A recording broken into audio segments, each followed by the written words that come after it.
First story of the second half will be told by Bill Torrey.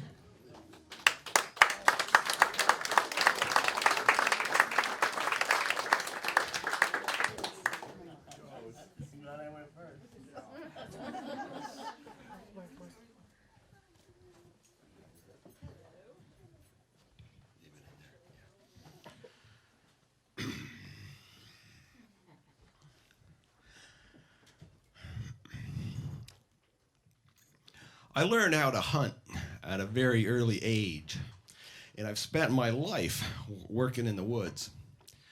My camp in the Adirondacks is 8 miles behind a locked gate on just a dog path of a road, and then another mile by boat. One November morning found me sneaking along the top of a ridge in 4 inches of fresh tracking snow. Eventually, I put 3 deer out of their beds. I got the glimpse of just 2 doe as they went down off the ridge, and the third deer, the one I didn't see, ran away from me on the spine of the ridge, and he's a dandy buck. Now, how do I know? Why, he told me. By the size of his bed in the snow, where the urine stain in that bed was positioned. And when he reached back to scratch an itch, where his antlers hit in that 4 inches of white frosting. Now, for the first 200 yards or so, that buck, he's taking 40-foot bounds. And I'm running right along behind him on his track. And after a while, he slows down to just this ground-eating gallop. And I just keep on running behind him. When he finally slows down a little bit, we're deep in the woods. I notice he's been always hooking around to the northeast, same direction those 2 doe went. And when he comes up to the top of this ridge, he slows right to a walk and just starts to walk down over the other side. And I stop at the top of the ridge here, catch my breath, and I make a major decision. You see, because I know that this is just the time and distance into the hunt that a wise old buck, he's going to start watching behind him now, watching his backtrack. And if he sees me again, my chances are slim to none. And a chance is all a hunter ever gets. Because you got to understand, this buck, he knows these woods like you and I know the inside of our house. In a 5-mile circle for him, why, that's just a walk around the block. But I know these mountains some too. And I know that down this ridge a ways, where it starts to curl around, there's a sag in this ridge, what I call a saddle. And if this buck's thinking of trying to get back to those doe, he might just use that saddle. So I turn off the track and I start running just as hard and fast as I can down that ridge. I'm trucking over boulders and through blowdowns and whips and brush.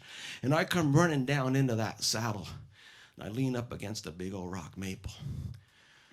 Now it's about 25 degrees and then all this run's got me sweating like a hairy ox. And there's a sharp northwest wind coming off of Lake Ontario. It's been blowing in snow squalls all morning.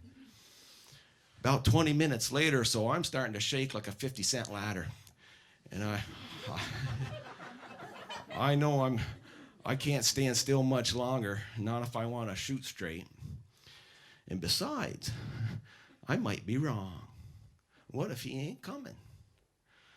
Well, what if my guess is wrong?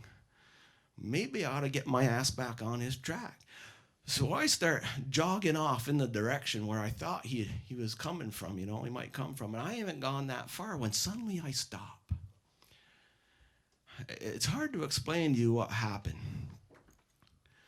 Maybe there's some lost ancient instinct that man used to have.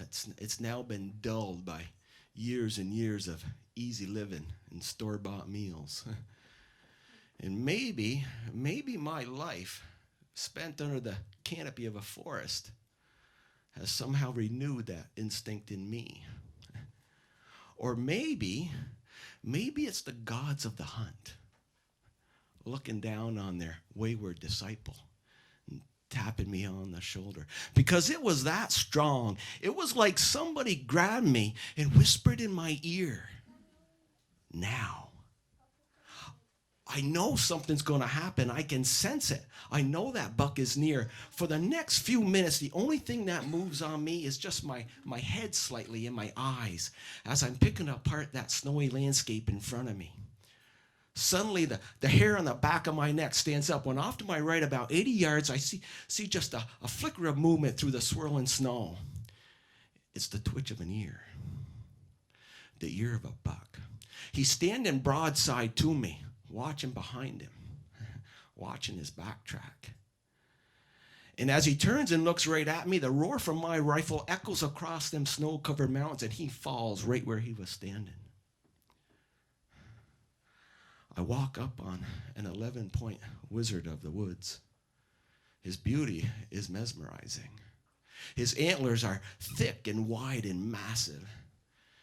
I kneel down beside him in the snow, and it's as if the ground where he now lies is now it's anointed by his blood, and it's sacred to me. Because you see, it is.